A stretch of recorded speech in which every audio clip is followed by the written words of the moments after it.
Hello students, आज हम लोग क्लास 10 केमिस्ट्री में कुछ रिवीजन करेंगे। क्लास चैप्टर 1 के कुछ इंपॉर्टेंट क्वेश्चन को रिवाइज करेंगे। ठीक है, तो आइए पहला क्वेश्चन हम लोग लेते हैं। पहला क्वेश्चन है complete the missing components given as X and Y in the following reaction. ठीक है, तो क्वेश्चन लिख लेते हैं हम लोग। जैसे रिएक्शन है ए Pb NO3 का होल ट्वाइस प्लस NO3 का whole twice, this is the aqueous. ठीक है, प्लस 2KCl, और ये भी आप क्या है, एक्वस सोल्यूशन है।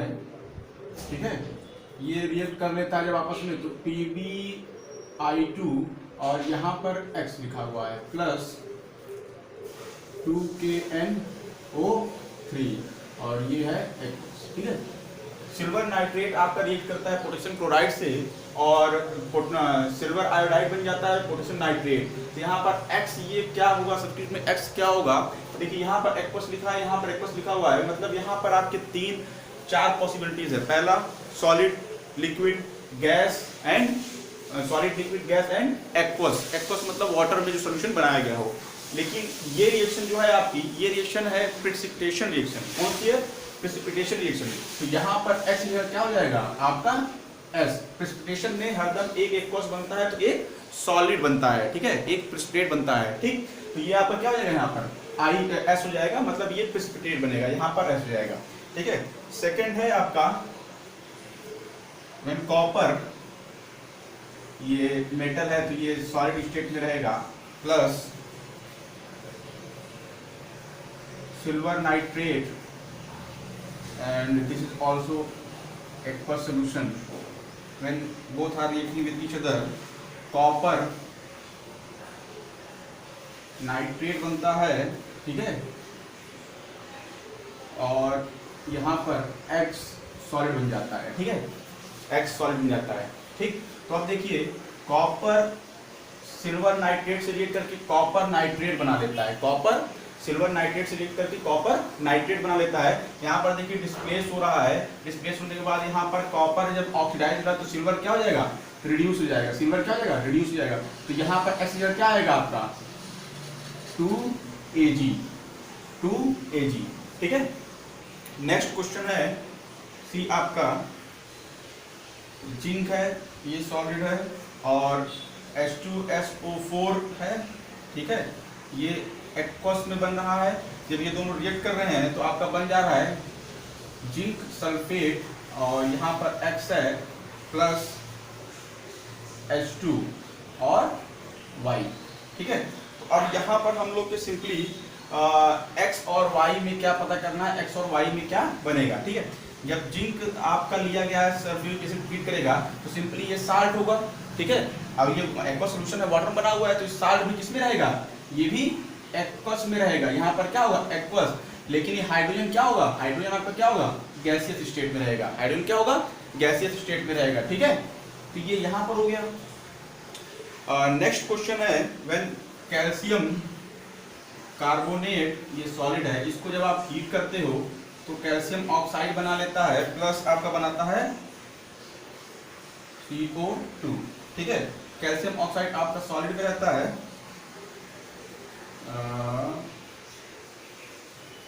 इसमें तो सॉरी यहाँ पर है X, और ये आपका गैस में रहता है।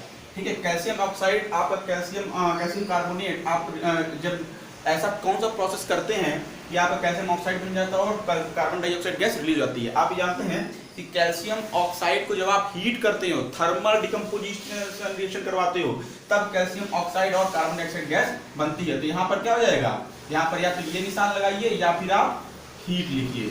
ठीक है, तो ये यहाँ पर ये क्वेश्चन है जो आपका फिल इन द ब्लैंक्स में है, जो इंपॉर्टेंट है, जो आपके में पूछे जा सकते हैं कि बहुत ही माइनर क्वेश्चन है लेकिन बहुत ही वैल्यूएबल। ठीक, नेक्स्ट क्वेश्चन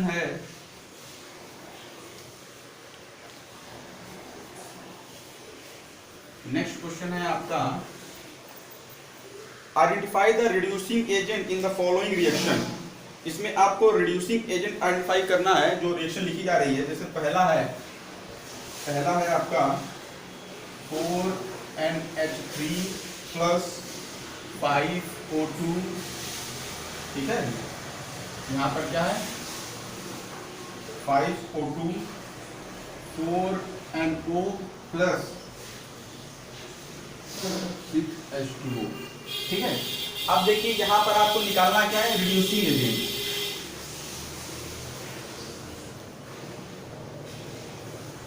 रिड्यूसिंग एजेंट, ठीक है। तो इन दोनों में आप देखिए कौन रिड्यूस हो रहा है, कौन ऑक्सीडाइज हो रहा है।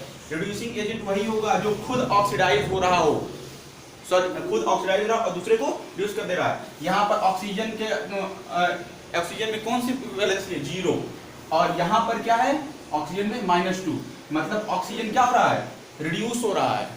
ऑक्सीजन क्या हो रहा है, ऑक्सीजन रिड्यूस हो रहा है। और जब ऑक्सीजन रिड्यूस हो रहा है तो ऑक्सीजन क्या हो जाएगा, ऑक्सीडाइजिंग एजेंट। ऑक्सीजन क्या होगा, अगर यहाँ पर रिडक्शन हो रहा है तो ऑक्सीजन क्या होगा, ऑक्सीडाइजिंग एजेंट होगा। और तो ये क्या हो जाएगा आपका, सिंपली रिड्यूसिंग एजेंट, ठीक है। ये क्या हो जाएगा, रिड्यूसिंग एजेंट। दूसरा है आपका when H2O react with fluorine it forms hydrogen fluoride plus hydrogen hypofluoride, ठीक है। अब इसमें रिड्यूसिंग एजेंट कौन सा हो जाएगा, यहां पर देखिए फ्लोरीन है, फ्लोरीन भी यहां पर -1 में जा रहा है। फ्लोरीन यहां पर क्या हो रहा है, -1, यहां पर 0 से यहां पर -1 में हो रहा है, मतलब यहां पर क्या हो रहा है, इसका रिडक्शन हो रहा है। तो ये क्या होगा, ऑक्सीडाइजिंग एजेंट। अब तो ये क्या हो जाएगा, रिड्यूसिंग एजेंट।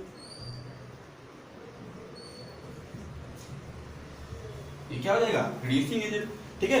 तो आप इस तरह इन क्वेश्चंस को ला सकते हैं। अगर आपको एक टर्म मालूम पड़ेगा कि कौन ऑक्सीडाइजिंग एजेंट है और कौन रिड्यूसिंग एजेंट है, तो आप इसको आसानी से कर सकते हैं, ठीक है।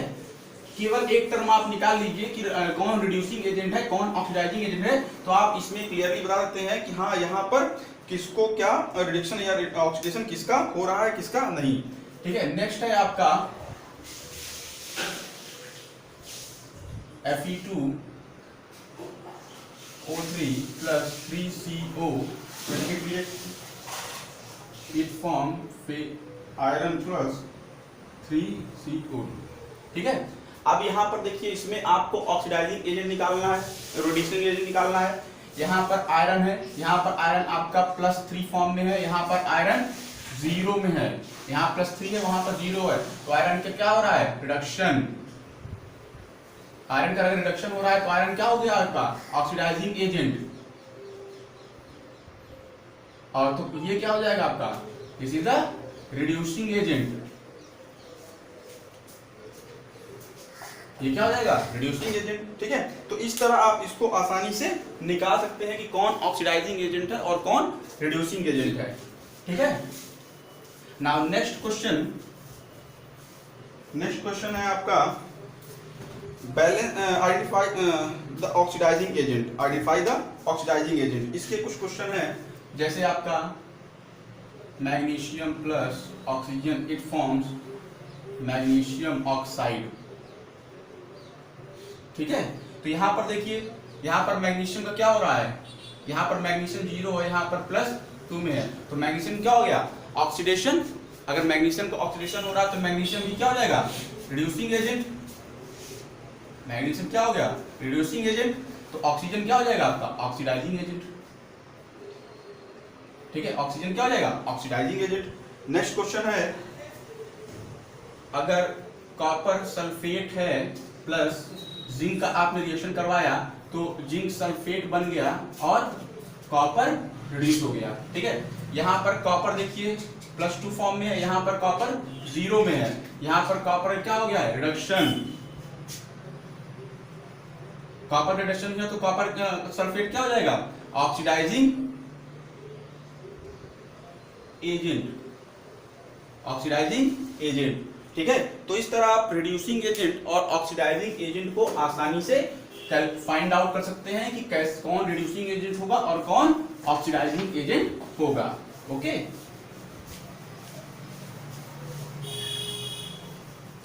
ठीक है। नाउ नेक्स्ट क्वेश्चन हम लोग का आएगा, क्वेश्चन है a solution of potassium chloride when mixed with silver nitrate solution and insoluble water white substance is formed. Write the chemical reaction involved and also mention the type of chemical reaction. इसने कहा potassium chloride when silver nitrate के साथ react करता है, ठीक है, तो ये क्या बना लेता है आपका, एक इनसॉल्युबल वाइट प्रेसिपिटेट बनाता है, ठीक है। अब silver potassium chloride silver nitrate से रिएक्ट करेगा तो आपको बहुत ही अच्छी तरीके से पता है कि ये रिएक्शन आपकी डबल डिस्प्लेसमेंट रिएक्शन होगी। कौन सी रिएक्शन होगी, डबल डिस्प्लेसमेंट रिएक्शन, और बनेगा क्या, silver chloride plus potassium nitrate, silver chloride plus potassium nitrate, और ये आपस में क्या हो रहे हैं, इंटरचेंज हो रहे हैं, इसीलिए ये रिएक्शन कौन सी टाइप की होगी, double displacement reaction, double displacement reaction. Next question है, grapes hanging on a plant do not ferment but after being plucked from the plant can be fermented. Under what condition do these grapes ferment? Is it the chemical or physical change? ठीक है, simply आप जानते हैं कि grapes में glucose होता है, और जैसे ही glucose undergo fermentation in the presence of enzyme zymase and absence of oxygen giving alcohol. आप ये जानते हैं कि ये जो ग्रेप्स है इसमें ग्लूकोज होता है, और ग्लूकोज आपका जाइमेज के प्रेजेंट में क्या होता है, इसका फर्मेंटेशन होता है, जाइमेज के प्रेजेंट में फर्मेंटेशन होता है। इसका केमिकल रिएक्शन है C6H12O6, और यहाँ पर जब जाइमेज आपका मिलता है तो ये आपका अल्कोहल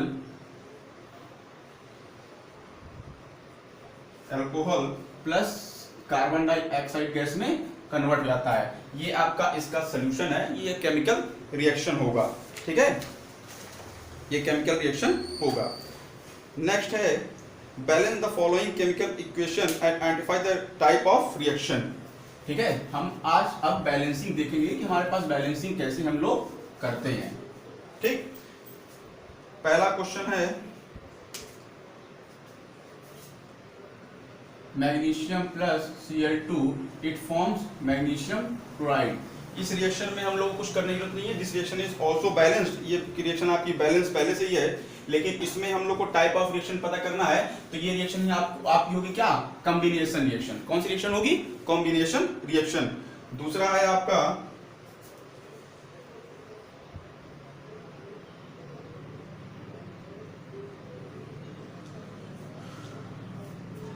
मर्क्यूरिक ऑक्साइड। जब आपका हीट करेंगे आप तो ये किसमें हो जाएगा, मरकरी में प्लस ऑक्सीजन में ब्रेक डाउन हो जाएगा। अब इसको अगर बैलेंस करना है तो ये देखिए, यहाँ पर ऑक्सीजन 2 है, यहाँ पर 1 है, यहाँ 2 से मल्टीप्लाई कर दिया, यहाँ पर मरकरी 2 हो गया, यहाँ पर 2 कर दिया। ये रिएक्शन आपकी क्या होगी, बैलेंस। आप देख रहे हैं एक ही रिएक्टेंट आपका 2 प्रोडक्ट में कन्वर्ट हो रहा है, इसका मतलब ये रिएक्शन क्या होगी आपकी, डिकम्पोजिशन रिएक्शन, और हीट प्रोवाइड किया गया है इसीलिए थर्मल डिकम्पोजिशन रिएक्शन। ठीक है, नेक्स्ट क्वेश्चन है आपका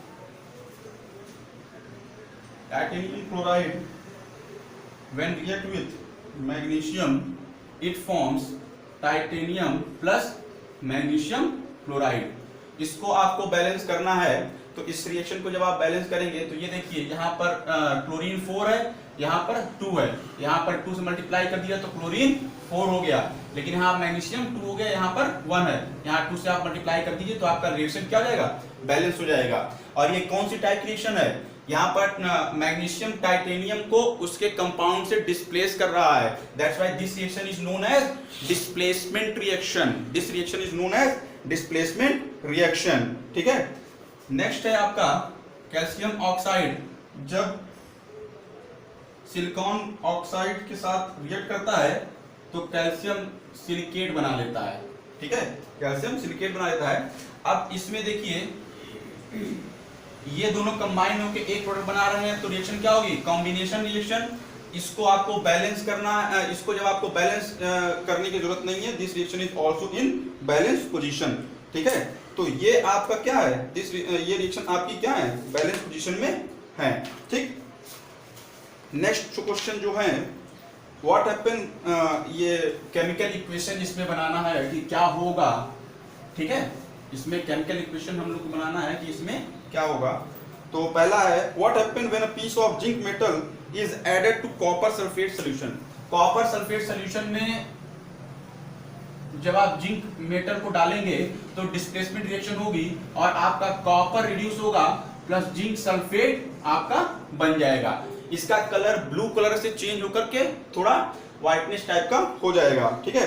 aluminium metal is added to dilute hydrochloric acid. Aluminium जब हाइड्रोक्लोरिक एसिड के साथ मिलेगा तो एल्यूमिनियम क्लोराइड बन जाएगा और हाइड्रोजन गैस लिबरेट होगी, ठीक है, हाइड्रोजन गैस लिबरेट होगी। ये इसका केमिकल इक्वेशन है और ये रिएक्शन आपकी क्या होगी, डिस्प्लेसमेंट रिएक्शन। आप जानते हैं कि एसिड से एसिड के हाइड्रोजन को रिएक्टिव मेटल डिस्प्लेस कर देगा, ठीक। Silver metal is added to copper sulphate solution. जब आप सिल्वर मेटल को कॉपर सल्फेट के सॉल्यूशन में मिक्स करते हैं तो आप ये जानते हैं silver is less reactive than copper, silver is less reactive than copper, इसलिए ये रिएक्शन आपकी परफॉर्म होगी ही नहीं। क्यों? अगर ये ज्यादा रिएक्टिव होता इससे कॉपर से तो कॉपर को डिस्प्लेस कर पाता, लेकिन सिल्वर आपका क्या है, लेस रिएक्टिव है कॉपर से, इसलिए कॉपर को वो उसके कंपाउंड से डिस्प्लेस नहीं कर पाएगा, ठीक है। तो ये थे कुछ इंपॉर्टेंट क्वेश्चन जो केमिकल इक्वेशन के फॉर्म में आप में एग्जाम में आते हैं। आई होप आप लोग को ये क्लियर हो गया होगा। Okay student, thank you.